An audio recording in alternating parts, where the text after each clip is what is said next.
Evening, folks. We're going to start by taking a quick look back at our previous month of July. Now, we know we've talked a lot about this. Second wettest month on record, almost 5.5 inches above average. That's been well documented, but I want to focus on something else. And you say, Jeff, what is significant about this? It was barely a degree above average, pretty normal month as far as temperatures go, right? Well, our warmest day was 89 degrees. We hit it 3 times on the 6th, the 12th, and then last week, the 28th. It was, nearly a heat wave last week. Upper 80s every day, loads of humidity, so it felt like the mid to upper 90s. But officially, it did not hit 90 degrees. Why is that noteworthy? The last time TF Green did not hit a 90-degree day until August, back in 2009, and that was actually hit in the second half of the month.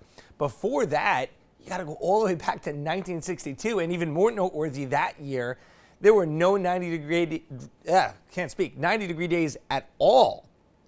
And the way that our projections are looking for August right now, we could join that pretty exclusive list right there. I don't know if that's a good thing or a bad thing. I think it depends on what you like as far as summer temperatures. But we are trending to look a little bit cooler than average, and certainly this week has been a taste of that in temperatures in the upper 70s. Let's look at some August stats here. Our average rainfall amounts, a little over 3.5 inches.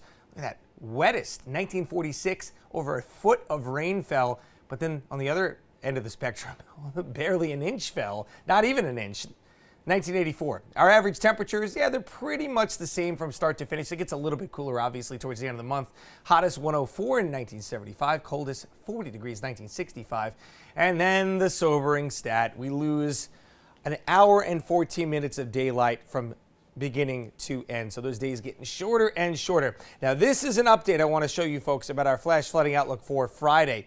It has been elevated by the Weather Prediction Center. We are now seeing parts of our area, including Providence and all the way up to Boston here, all of Massachusetts, northern Connecticut, now into the slight category for a threat of flooding.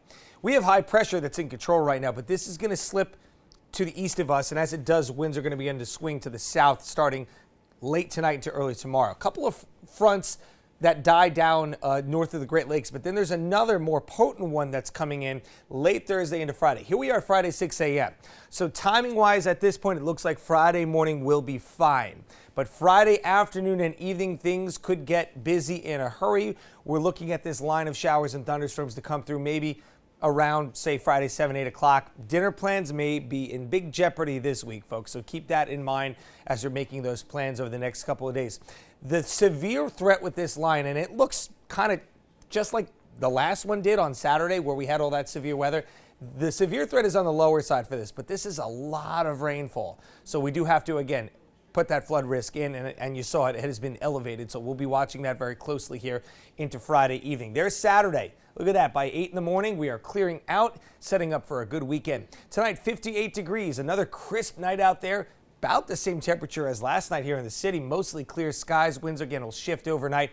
Here are some of those wake-up temperatures. I think you're talking about less of the lower end, less of those spotty 50-degree readings. It should be more in the mid-50s across the map here.